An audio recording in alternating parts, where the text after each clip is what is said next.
తర్వాత మన ఒక ఈరోజు కార్యక్రమానికి ముఖ్య అతిథిగా విచ్చేసినటువంటి హైమావతి గారిని వారి యొక్క సందేశాన్ని అమూల్యమైన యొక్క మరి జ్ఞానాన్ని అందించవలసిందిగా వారిని కోరుతున్నాం.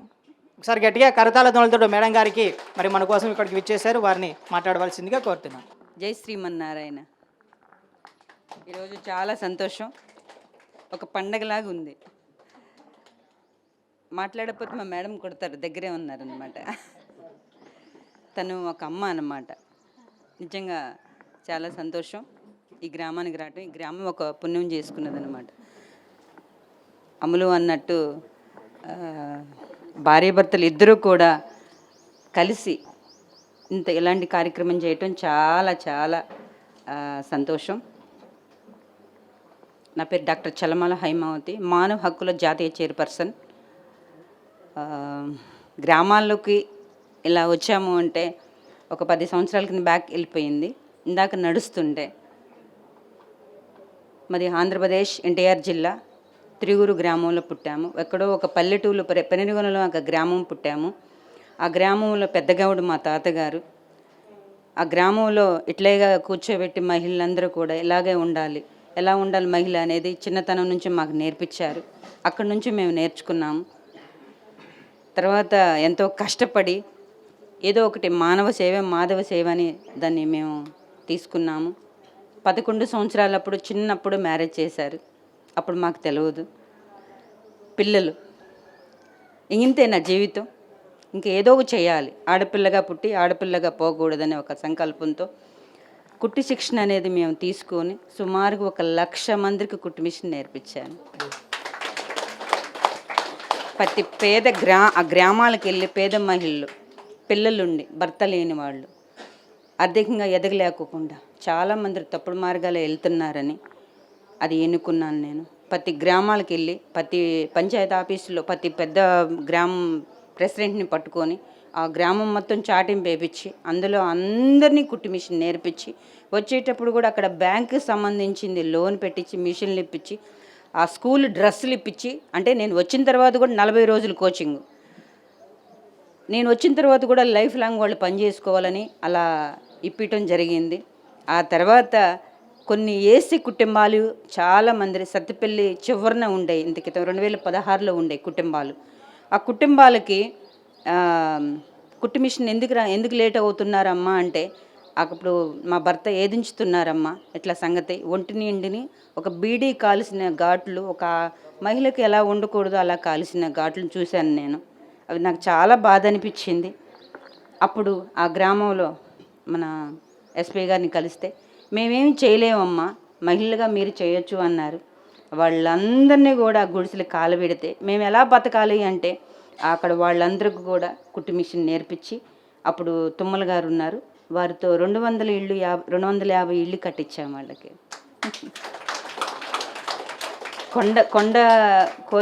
కొండ జాతిలోని ఒక కొండరెడ్డిలు ఆ గ్రామాల్లో అడవిల్లో ఉంటారు. ఎక్కడో హైదరాబాద్ పైన ఫస్ట్ కోవేళ్ళు హైదరాబాద్లో వెళ్ళి 200-300 మంది వెళ్ళి అక్కడి నుంచి అతను మోసం చేస్తే నడుచుకుంటూ వచ్చారు కొత్తగూడెం భద్రాచలంలో. వాళ్ళు మన దగ్గరకు వస్తే అక్కడ ఆ అధికారిని పట్టుకొని వారికి డబ్బులు ఇప్పిస్తే, అమ్మా ఎక్కడికో ఎందుకు వెళ్ళాలయ్యా, మీకేంటి, మీరేం కావాలని అడిగితే, ఇక్కడే ఉన్న ఒక చిన్న పాటు మేము ఏదన్నా పని చేసుకుంటామంటే ఆ గిరిజల బిడ్డలకి, ఆ కొండ జాతి బిడ్డలందరికీ కూడా అక్కడ కూడా ఒక 150 ఇళ్ళు కట్టించి, అప్పుడు చేతక్క ఒక మాకు సోదరి ఆమెతో మాట్లాడి ఆ 150 ఇళ్ళు కట్టడం జరిగింది. ఆ తర్వాత అక్కడ వారందరికి కూడా మేము మిషన్ నేర్చుకుంటామన్నారు. అక్కడ మిషన్ నేర్పించడం జరిగింది, భద్రాద్రి కొత్తగూడెం జిల్లా కూడా. ఆ తర్వాత ములుగు జిల్లాలో కూడా ఎంతోమంది అక్కడ ఇళ్ళన్నీ కూడా పోయినాయి, వాళ్ళకు కూడా మిషన్లు నేర్పించడం జరిగింది. నాకు చేతనైన మరికి మానవ సేవ మాధవ సేవ తప్ప వేరే సేవ అనేది నాకు తెలియదు. నాకు 2 బిడ్డలకి పెళ్ళిళ్ళు, మనవరాళ్ళు అయిపోయింది. అంతా అయిపోయిన తర్వాత చిన్న చిన్న విషయాలు ఫోన్లు వల్ల ఈ రోజున మంచి, దాంట్లో చాలా మంచి ఉంది కానీ దాంట్లో చెడు ఉంది. అది తీసుకొని చిన్న చిన్న విషయాలకే సంవత్సరానికి, నెలకి, 2 నెలలకే మరీ విడాకులు తీసుకుని దారుణంగా తయారై రోడ్ల మీద పడిపోతున్నారు. అలాంటి పరిస్థితుల్లో నేను ఒక ఫ్యామిలీ కౌన్సిలింగ్ అనేది ఎందుకు చేయకూడదు అనేది ఇప్పటికీ 33 సంవత్సరాల నుంచి కూడా ఈ సర్వీసుల్లో ఒక భాగం అన్నమాట. ఇది కూడా మానవ హక్కుల పరిరక్షణ ప్రజా సమితి ఆ సంస్థకి జాతీయ నేను చైర్పర్సన్ దాన్ని అది కూడా స్థాపించి ఒక 11,000 మందికి ఫ్యామిలీ కౌన్సిలింగ్ చేసి నిలబెట్టి అందులో ఉన్న సంతోషం ఇంకా దేంట్లో లేదనిపించింది నాకు. మీరన్నట్టు జంతువుని చంపటం చాలా పాపం. నేను తీవ్రంగా ఎప్పటి నుంచో ఖండించాను సార్. మీకులాగా ఎవరు కూడా ఇలా ముందుకు రాలా, మా అమ్మలాగా దీన్ని ప్రోగ్రామ్ చేయాలని ఎప్పటి నుంచో అనుకుంటున్నాం. సంవత్సరం మా పరిచయం. సంవత్సరంలో అమ్మకి మన మెడిటేషన్ అమ్మకి ఒక జాతీయ అవార్డు, ఇంటర్నేషనల్ అవార్డు కూడా ఇప్పించటం జరిగింది అమ్మకి. ఇప్పించటం జరిగింది అమ్మకి. ఆ పరిచయం మాకు అమ్మకి ఇద్దరు నిజంగా చాలా సంతోషం. అంటే మాదొక ఫీల్డ్, అమ్మదొక ఫీల్డ్.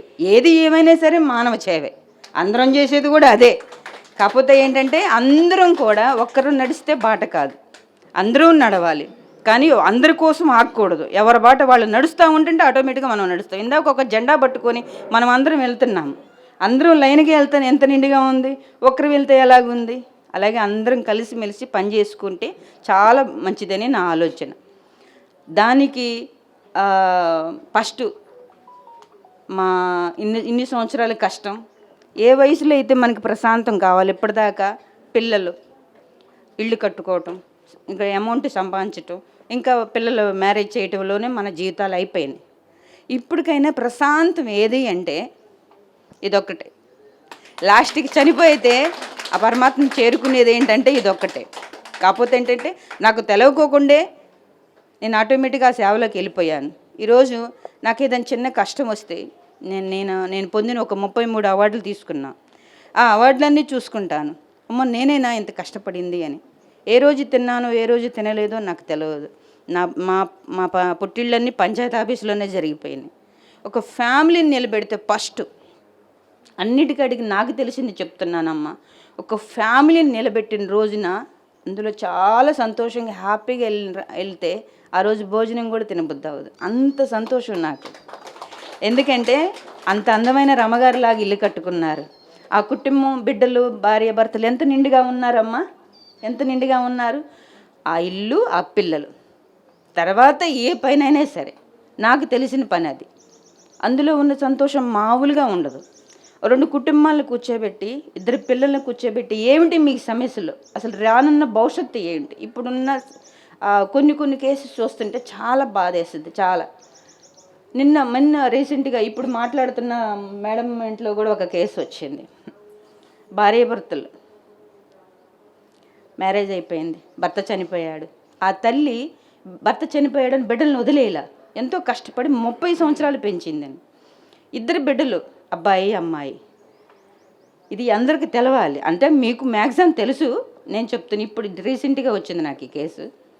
అన్నా చెల్లెళ్ళు అంటే ఆమె బిడ్డల్ని బాగా సంపాదించి బాగా కష్టపడుకోకుండా పెంచాలి అనే ఆలోచనతోనే ఆమె ముందుకు పోయింది తప్ప 2 అన్నా చెల్లెళ్ళు ఎలా ఉంటున్నారు, వాళ్ళు ఫ్రెండ్స్ అయ్యారా, లవర్ అయ్యారా, రేపొద్దున పెళ్లి చేసుకుంటారా లేదా సస్తారని కూడా తెలవకోకుండా ఈ రోజున ఆమె పని ఆమె చూసుకున్నది తప్ప ఇంట్లో ఏం జరుగుతుందని చూసుకోకుండానే వాళ్ళిద్దరూ ప్రేమించుకున్నారు.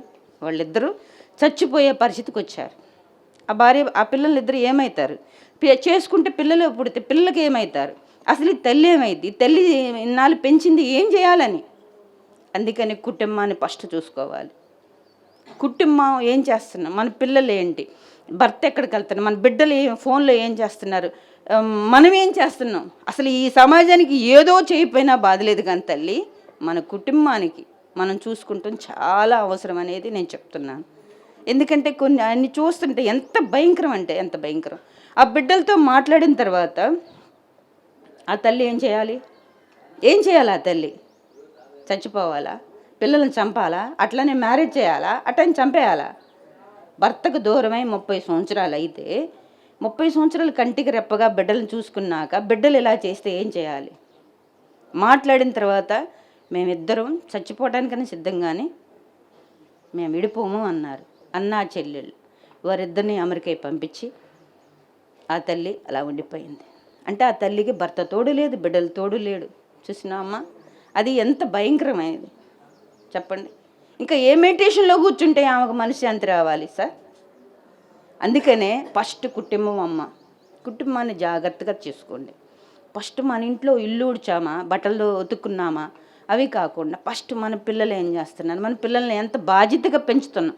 చదివియండి, కానీ ఎన్ని డబ్బులు ఇస్తున్నావా, ఎంత చదివిస్తున్నానని కాకోకుండా వాళ్ళు ఏం చేస్తున్నారు అనేది ఒక కన్ను వేసి, ఒక కదుగదు 100 కళ్ళు వేసి ఉంచండి. కొన్ని ఇలాంటివి జరగకోకుండా ఉంటాయి. మొన్న ఒక అమ్మాయి అండి, చిన్న పిల్ల 2 ముగ్గురిని తీసుకుని వచ్చింది. ఏంటమ్మా అంటే వీళ్ళు ముగ్గురు నాకు కావాలంటుంది. ఆడపిల్లండి, అసలు ఎటుపోతున్నామో అర్థం కావట్లేదు పరిస్థితుల్లో మనం ఉన్నాం. ఆడపిల్ల అట్లా అబ్బాయి, నాకు కావాలి, ఇప్పుడు నాతోనే ఉంటుంది, నాకు కావాలి, నువ్వు వదిలిపెడితే నేను పోతారా అంటున్నాను. దీనికి నేను చాలా ఖర్చు పెట్టానా అంటున్నారు. అలాంటి పరిస్థితుల్లో గలీజైన మన వ్యవస్థలో బతుకుతున్నాం మనం.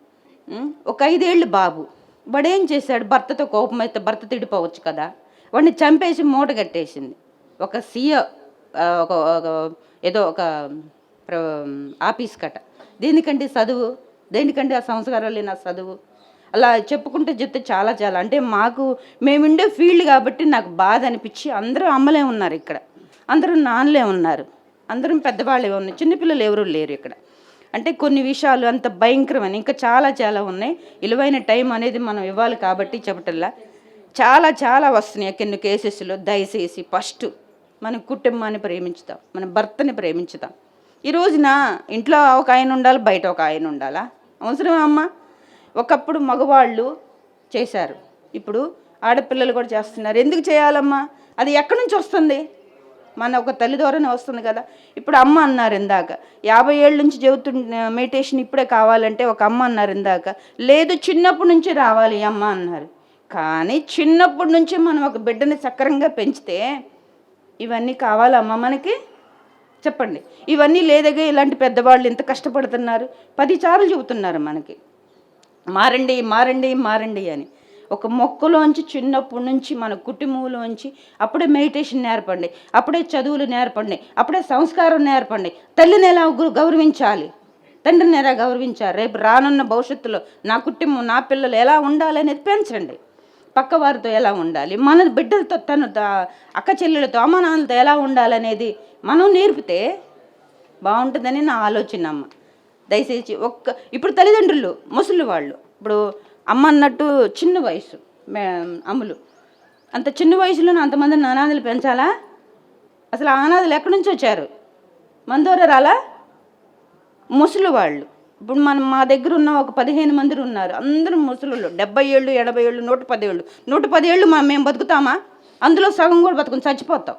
ఎందుకంటే ఇప్పుడున్న ఈ ఫుడ్ ఇవన్నీ కలుషితం అయిపోయినాయి కాబట్టి. అలాంటి వాళ్ళు వచ్చి కాళ్ళమే పడతారు, నా బిడ్డలు చూడలేదమ్మా, ఈ ఆశ్రమం వద్దులు అవసరమా అమ్మ? ఒక్క నిమిషం ప్రశాంతంగా కూర్చొని అసలు మనం ఏం చేస్తున్నాం, మన తల్లిదండ్రులు లేకపోతే మనం ఎలా బతికాం అనేది ఒక్క నిమిషం ఆలోచన చేస్తే ఆ ముసలి వాళ్ళకి అంత అన్నం పెట్టలేమమ్మా? అక్కడి నుంచి ఇంత దూరం వేసుకుని కార్లు వేసుకుని ఖర్చు పెట్టుకున్నాం, తల్లిదండ్రులకు మొద్దు అన్నం పెట్టలేమమ్మా? పెట్టలేనప్పుడు మన బతుకెందుకు, మన బతకడం ఎందుకు? మనం ఏం చేస్తున్నాం? దేవుడు ఉంటాడు, మళ్ళీ రిటర్న్ బ్యాక్ వస్తుంది, అవునా కదా? ఒక 5 ఏళ్ళు లేదా మినిమం 10 ఏళ్ళు మనం ఏమిస్తున్నాం మన తల్లిదండ్రులకి, మన బిడ్డలు కూడా మనకు అది ఇస్తారు, అవునా అమ్మ? అలాగే చాలా చూసినప్పుడు చాలా బాధ వస్తుంది. ఆ మెడిటేషన్లో కూర్చున్నప్పుడు అమ్మ అంటది, అమ్మ ఈరోజు చేశారా, అమ్మ ఈరోజు చేశారా మెడిటేషన్ అంటది. ఏం చేస్తావు, అన్ని కేసులు వస్తుంటాయి, బుర్రలో మొత్తం 100 ఉంటాయి సమస్యలు. అయినా సరే వాళ్ళకి చేతనైన మరికి నా దగ్గరికి వస్తే నాకు చేతనైన మరికి చేసి పంపేటోళ్ళు నాకు బాధ్యత. నాకు ఎప్పుడు అంటారు, మీకు బీపీ ఉన్నారు, మీరు తగ్గండి, మీరు మెడిటేషన్ చేయండి, మీరు బాగుండాలి అమ్మ అని. నిజంగా మాలాంటి వాళ్ళకి చాలా అవసరం ఇది. ఎందుకంటే కొన్ని నిద్రపోని రేతులు చాలా ఉంటాయి మాకు, చాలా. ఈరోజు కేసు అయిపోయిందంటే నెక్స్ట్ ఇంకోటి. ఒక అబ్బాయి పేదవాడికి పుట్టటమే నా పాపం వాడిది, వాడు నిన్నొచ్చిన కేసు ఇది. పేదవాడిగా పుట్టినప్పుడు పేదవాడిగా చనిపోవాలా? వాడికి ఆరోగ్యం బాగా హాస్పిటల్కి వెళ్తే బాగున్నోని తీసుకెళ్ళి ఏదేదో వైద్యం చేసి పిచ్చి హాస్పిటల్ పంపించాడు. ఒరే నాకు పిచ్చి లేదు అన్నా కూడా వెనుకోకుండా వాడికి ఏదో ఇండిషన్ చేస్తే ఏదో అయ్యి పాయిజన్ అయిపోయి చచ్చిపోయాడు. నా బాబు బాగున్నాడను ఆ తల్లి ఇప్పటికీ పోలీస్ స్టేషన్ల చుట్టూ, కోర్టు చుట్టూ మొత్తం తిరుగుతూనే ఉంది, ఎవ్వరూ పట్టించుకోలేదు. అది మొన్న చూసి ఆమెకి ఏం కావాలమ్మా, నీ బిడ్డ చనిపోయాడు కదా, మేమేం చేయలేం కానీ అంటే, నా బిడ్డలాగా ఎవరు జరగకూడదు ఇలాగా అని ఆ తల్లి కాళ్ళు పట్టుకొని ఏడుస్తుంది. అలాంటి పరిస్థితులు, అలాంటి దాంట్లో అన్ని డబ్బు డబ్బు డబ్బు, లేదా 2 పనులకు బాగా ముందు ఉన్నారు. అస్సలు ఆడవారు నేను అనకూడదు, ఇద్దరూ రెడీగా ఉన్నారు 2 పనులు. దయచేసి అవన్నీ మానుకుంటే ఈ మెడిటేషన్ కూడా మనం తేలిగ్గా కడుపులోకి వచ్చేసింది. అవన్నీ మనం తల్లిదండ్రులు చూడలేము, బిడ్డలు సరిగ్గా పెంచలేము, భార్య భర్తతో కాపురం చేయలేము, అట్టని భార్యతో ఉండలేము. కొత్తది కావాలి, ఆయనకు కూడా ఏమి కూడా కొత్తది కావాలి. అలాంటి వ్యవస్థలో కుళ్ళు కుచింతరం దాంట్లో బతుకుతున్నాము. ఈ మెడిటేషన్ ఏమి ఎక్కిద్దామా, మనకి ఎక్కిద్దా? ముందు క్లీన్ చేసుకుందాం.